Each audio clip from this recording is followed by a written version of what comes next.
All right, something that many people ask me, or I hear complaining about, is the following. Rabbi, Rabbi, I started, before I was keeping Torah and mitzvot, everything I did was fine. Everything was good, no problems. I had a job, money. As soon as I start being Shomer Torah and mitzvot, everything is bad, nothing is working, la la la la la, so on and so. Why is that? Maybe I should go back.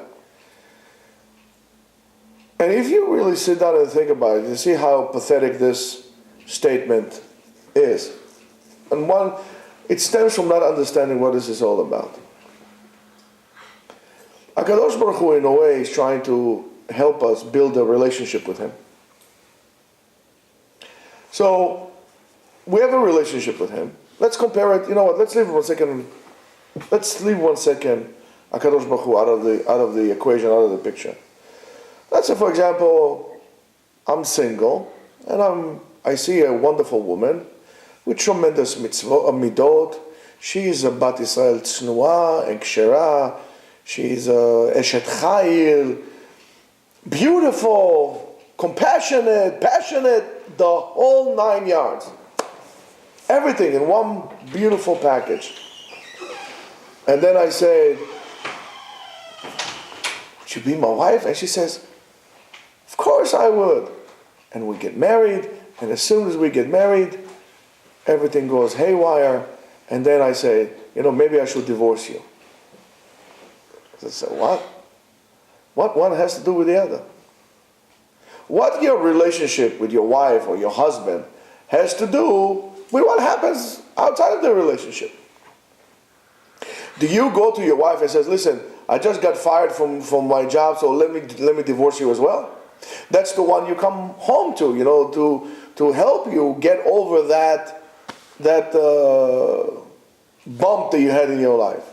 If you invest money in the stock market and the stock market goes, your stock went down. Everybody's stock goes up, yours goes down.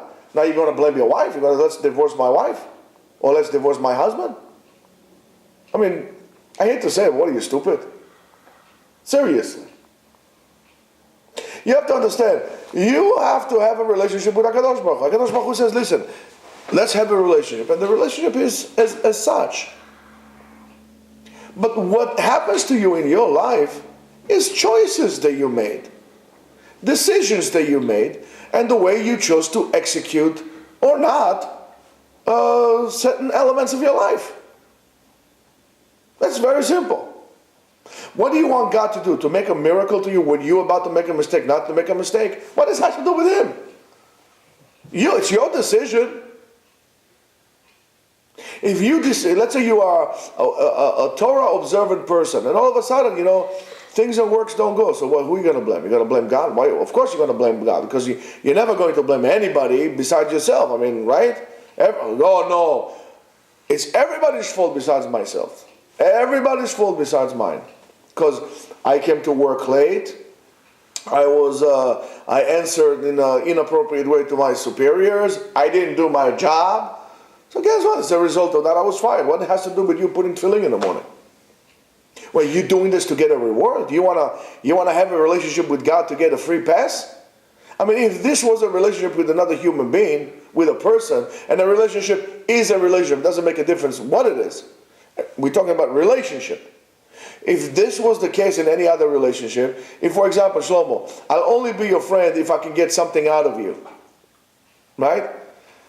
And then, let's say, for example, I don't know, what are you drinking over there? Coffee. No, it's not coffee. This is coffee. Black, like that. This is, I don't know, that looks more like, I don't know, whatever it looks like. But let's say, for example, I don't know, let's call it, Frappuccino. Let's call it Frappuccino, right? And let's say if I'm only your friend because of Frappuccino. And one day I stop calling you, and you says, "Hey man, what's up? What's going on? Why don't you call me anymore? You don't want to hang out?" I said, "No, why not? Because you don't bring me Frappuccino anymore." He said, "1 second, what do you mean?"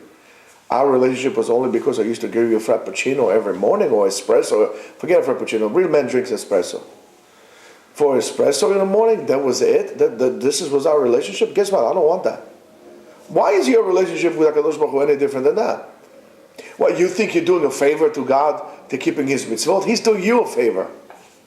You doing Him a favor? You don't want to be a Jew? Don't be a Jew.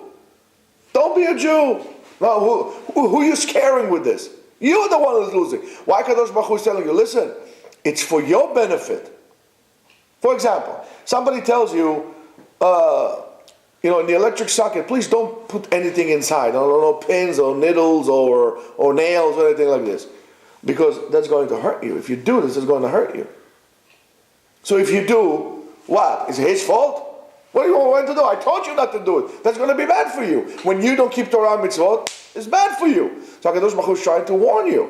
So if a kid is about to do so, his parent told him, don't stick anything into the socket, and he's about to do it, he'll smack him. So don't do this. Better off I smack you than you get zapped, isn't it? So what kind of a crazy idea one could get into his head? You know what? Maybe I'm better off not doing Torah mitzvot. What this has to do with anything? Are you keeping Torah mitzvot, again, to get a prize? You what kind of a person you are?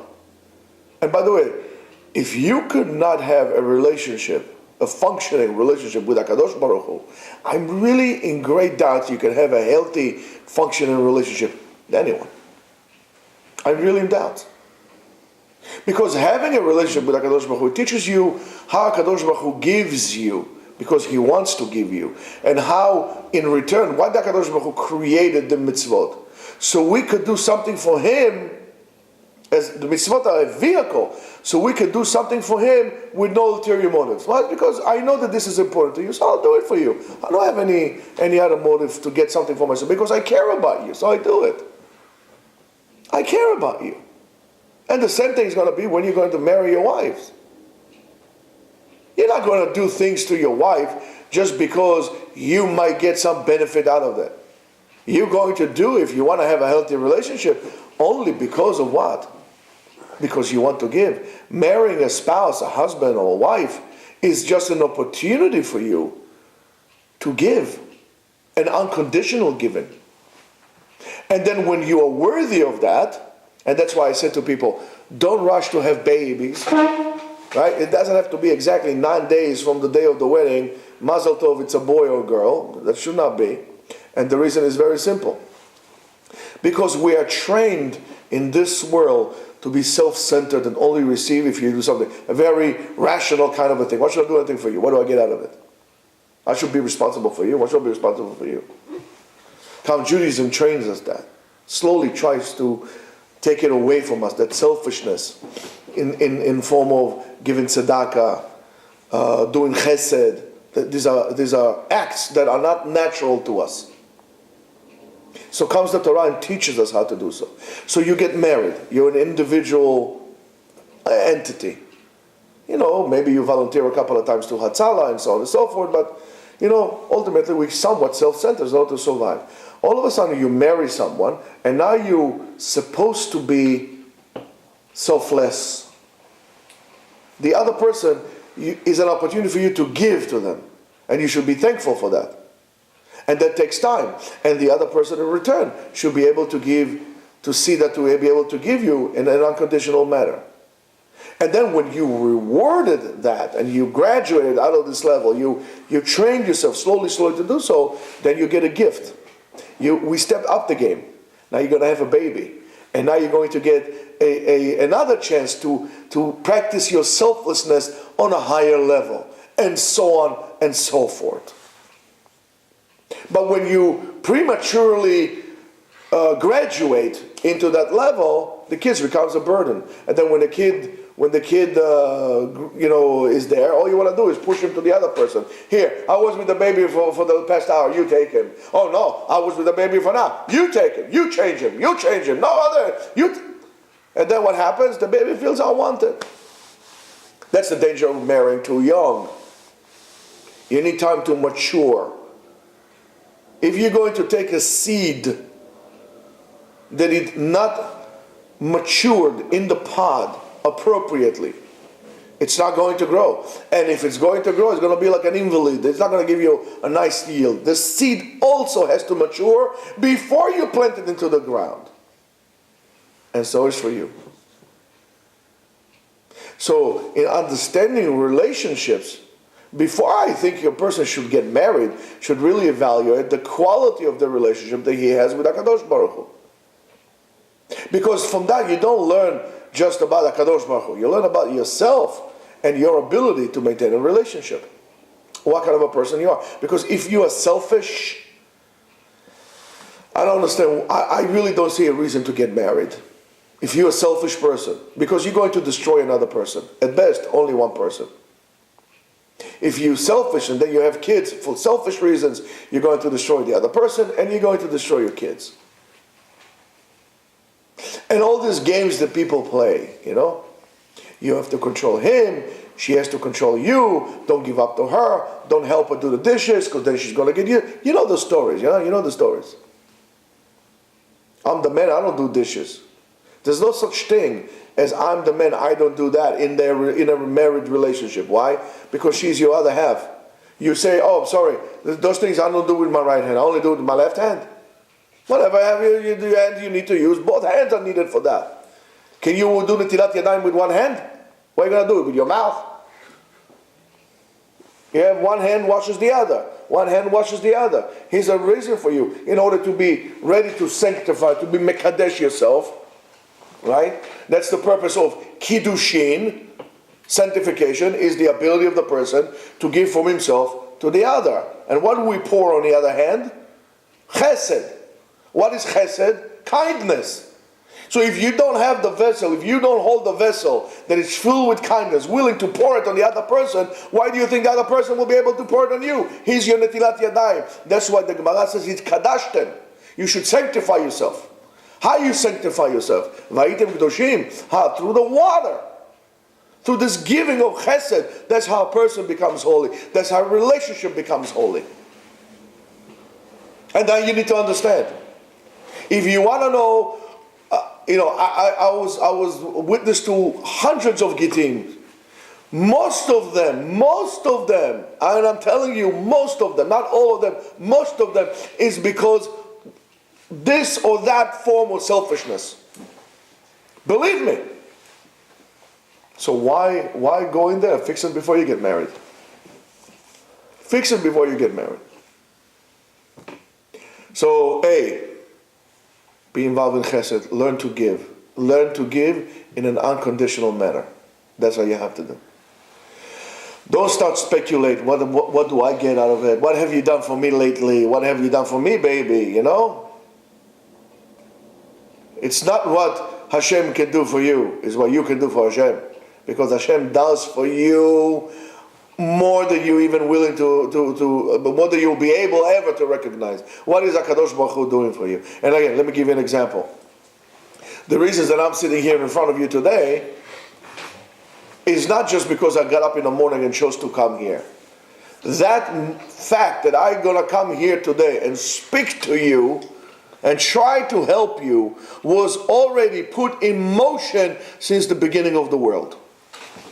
Since the day of creation, it was put into motion. And it was all taken proper decisions so we can come here today. And who does it? HaKadosh Baruch Hu orchestrates that for you. I had to come all the way from Israel to teach you, to help you. Now, if you don't want to be helped, what can I tell you? And my parents have to come from Turkey, they had to come from Greece, and then they came from Spain, and from Spain they went to, I don't know, from whatever the heck they came from to Spain, I don't really know. And to Rome, and before that to Judea, and before that to the desert, and all for you. HaKadosh Baruch Hu did that for you. And then you do HaKadosh Baruch Hu a favor to come and learn in Yeshiva? The heck is wrong with you? The same thing to your relationship at home. The same thing to our relationship at home. How many people are there in the world, HaKadosh Baruch Hu helped you meet this person? So therefore, make sure that that's the person HaKadosh Baruch Hu sends you, not the one that you want. The one that HaKadosh Baruch Hu sends you. The one who will be able to complete you as a vessel. And that's what you need to look into. So never complain oh, I'm keeping Torah mitzvot and I regret because before things were better.